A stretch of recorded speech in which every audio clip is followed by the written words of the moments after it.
I never thought I'd return to the place where my childhood memories lingered like cobwebs in the corners of a forgotten attic. But there I was, standing at the rusted iron gates of my grandparents' mansion, the ancestral home that had been abandoned for decades.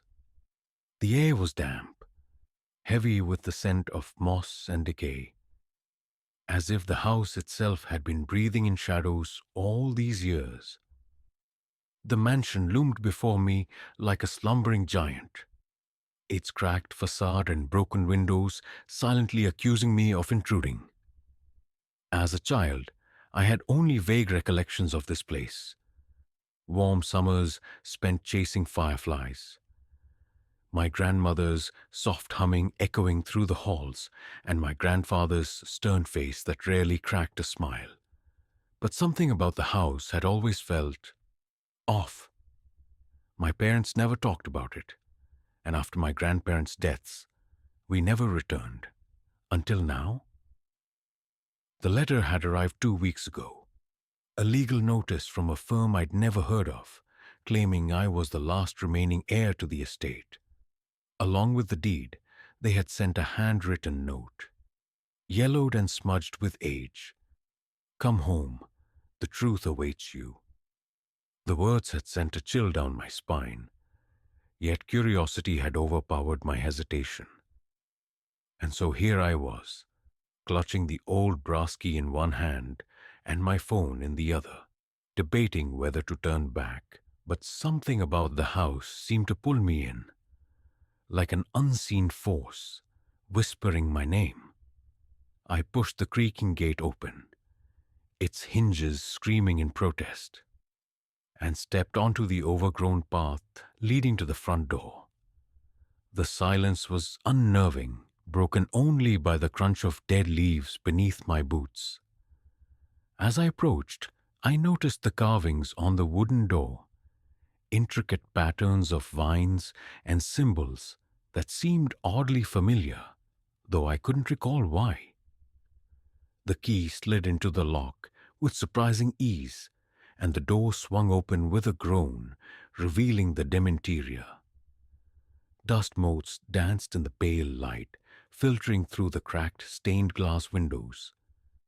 The air smelled of mildew and old wood, a scent that carried a strange sense of nostalgia. Inside, everything was frozen in time, as if my grandparents had simply walked out one day and never returned. The furniture was draped in white sheets, and an old grandfather clock stood in the corner, its hands stopped at 3:15. A faded portrait of my grandmother hung above the fireplace, her eyes seeming to follow me as I moved. But what struck me most was the silence. It was too quiet, as though the house was holding its breath. I wandered into the study, a room I vaguely remembered sneaking into as a child, despite being told it was off-limits. The walls were lined with bookshelves, their contents coated in a thick layer of dust. On the desk lay an open book, its pages blank except for a single word scrawled in the middle. Remember. A shiver ran down my spine. Before I could dwell on it, a faint creaking sound echoed through the hall behind me. I froze, my heart hammering in my chest. Slowly, I turned, expecting to see nothing but shadows. Instead, I saw the door to the basement, the one I had always been too afraid to open as a child. Ajar, its darkness beckoning me. The basement door yawned open, revealing a staircase that plunged into complete darkness. My breath caught as I stared into the void. A part of me screamed to turn around, lock the door, and leave this house forever. But the note, "Come home, the truth awaits you," kept echoing in my mind, compelling me to move forward. I grabbed a flashlight from a shelf in the study and hesitated at the top of the stairs. As I flicked it on, the weak beam illuminated the narrow steps leading down. The air grew colder with each creak of the wooden planks under my feet. When I reached the bottom, the flashlight revealed a low-ceilinged room with walls of stone. It was cluttered with old trunks, broken furniture, and boxes stacked haphazardly. But something was wrong. The room didn't feel empty. It felt occupied. As I scanned the space, the light fell on a peculiar sight. A small table in the corner, covered with a lace cloth. On it sat an ornate jewelry box and a single candle, melted into a pool of wax. A faded photograph leaned against the box.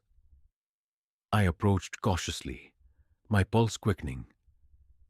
The photograph showed my grandparents, but they weren't alone. Behind them stood a figure, a shadowy silhouette with no discernible features. It loomed over them like a dark stain, its long fingers resting on their shoulders. I didn't recognize the figure, but the sight of it filled me with a visceral dread. Shaking, I opened the jewelry box. Inside was an old key, smaller than the one I'd used to enter the house. Beside it lay a folded piece of paper.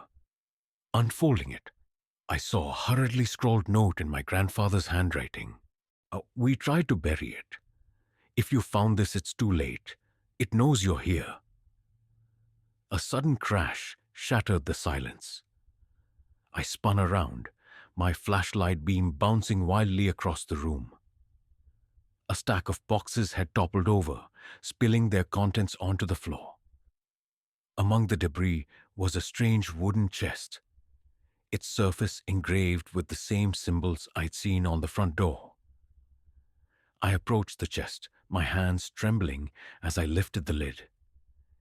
Inside, wrapped in a brittle cloth, was a leather-bound journal. The initials, EW, were embossed on the cover, my grandfather's initials. I opened it to the first page. "To whoever finds this, I'm sorry. Our family carries a darkness, and I'm to blame. I unleashed it. Now it will claim you too." The entries that followed painted a horrifying picture. My grandfather had been an archaeologist in his youth, and during an expedition, he had unearthed something he called the Shadow Relic. The relic, he wrote, was cursed, an object tied to a malevolent entity. He brought it home, thinking it was just another artifact to study. But soon after, strange things began happening. Family members fell ill. My uncle, whom I'd never met, disappeared. My grandmother began hearing whispers in the house. The final entry stopped my heart. "We tried to seal it away in the basement, but the shadows never left. They are part of the house now, part of us. If you're reading this, the curse has chosen you." Suddenly, the temperature in the room plummeted. My breath fogged in the beam of the flashlight. The faintest whisper reached my ears, a sound like dry leaves scraping against stone. "Get out." The words weren't spoken. They were breathed close to my ear. I dropped the journal and spun around, the flashlight shaking in my hand. In the corner of the room, the shadows seemed to thicken, coalescing into a form. 2 pinpricks of red light appeared where eyes should have been. I stumbled backward, tripping over a broken chair. The thing moved, its limbs unnaturally long and jointed in ways that defied logic.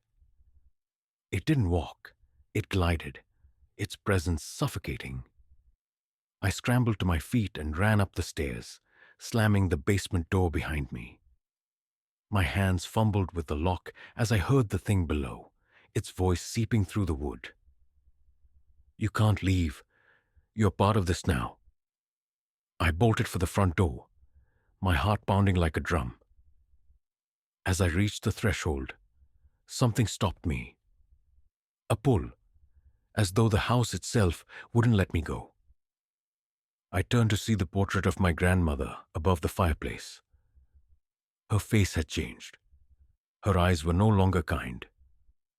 They were hollow, black voids staring straight at me. I stumbled out of the mansion, the frigid night air biting into my skin. My hands trembled as I fumbled for my car keys, desperate to leave the house, and whatever was inside it, far behind. But as I reached the car and slid into the driver's seat, something in the rearview mirror caught my eye. The house was watching me. The windows, once dark and lifeless, now glowed faintly, as though the house itself had awakened. Shadows danced behind the glass, too fast and erratic to belong to anything human. My heart pounded as I started the engine, but it sputtered and died, refusing to roar to life. I cursed under my breath, slamming the steering wheel. The keys jingled in the ignition, mocking my growing panic. A low, guttural hum began to fill the air, emanating from the house, vibrating through my chest. It wasn't a sound meant for human ears. It was the sound of something ancient, something alive. Before I could react, the passenger door creaked open. No one was there. The air inside the car grew icy, and a faint whisper brushed against my ear. "You are home," I screamed, shoving the door open and running back toward the gates. My legs felt leaden, as if the ground itself was trying to hold me in place. The moment I crossed the threshold of the property, everything fell silent. I collapsed to my knees on the sidewalk, gasping for breath. My instinct screamed at me to keep moving, to run as far from this cursed place as I could, but something made me look back one last time. The house stood there, ominous and still, as if mocking me. But then I noticed something chilling. One of the upstairs windows, the faint outline of a figure, was visible, standing perfectly still. It was me.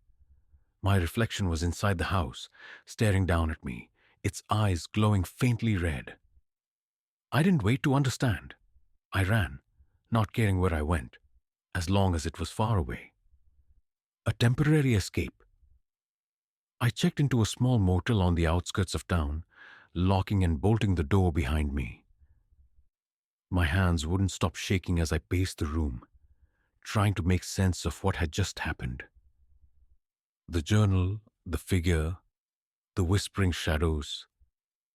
It all felt like a nightmare. But the bruises on my knees and the raw terror in my chest told me it was real. I reached into my bag, pulling out my phone to call someone, anyone who might help. But the screen was blank, no signal. Frustrated, I tossed the phone onto the bed and sat down, burying my face in my hands. That's when I heard it, a faint knock. It came from the motel room door. I froze, every muscle in my body tensing. Another knock, louder this time. My instinct screamed at me not to answer, but my trembling legs carried me to the door anyway. "Who is it?" I managed to whisper, my voice cracking. No response, just silence. Summoning every ounce of courage I had left, I peered through the peephole. The hallway was empty. Relief washed over me for a brief moment, until I turned around. The figure was standing in the corner of the room. Its outline was the same as the shadow in the photograph, its limbs grotesquely elongated, its face obscured by darkness. "You can't run." The voice was inside my head now, filling every corner of my mind. The room seemed to shrink, the walls pressing inward as the figure moved closer. I backed into the bathroom, slamming the door shut and locking it. My reflection in the bathroom mirror stared back at me, but it wasn't mine. Its eyes were black voids, its mouth twisted into a grotesque grin. It leaned forward, pressing its hands against the glass from the other side. "You belong to us," I screamed as the mirror shattered, shards flying everywhere. When I opened my eyes, I was no longer in the motel. The final revelation, I was back in the mansion, The walls seemed alive, pulsing with dark energy. The air was thick, suffocating, and the whispers were deafening now, overlapping voices, all chanting my name. I ran, trying to find an exit, but the house had changed. The doors led to nowhere. The windows were bricked up, and the staircase spiraled endlessly. I stumbled into the study, the journal still lying open on the desk. A new entry had appeared, written in blood. There is no escape. The house chooses who stays. Behind me, the shadows began to gather, taking form once more. I turned to face them, my back against the desk, clutching the journal like it could somehow protect me. The figure stepped forward, its red eyes boring into mine. Its voice was soft, almost tender now. You were never meant to leave. This is where you belong.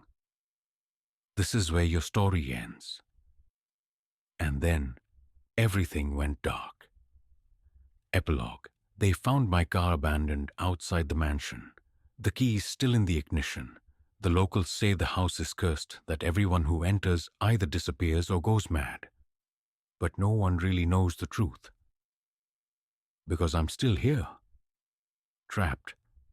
A shadow among the others. Watching. Waiting. And someday, the house will call someone else home.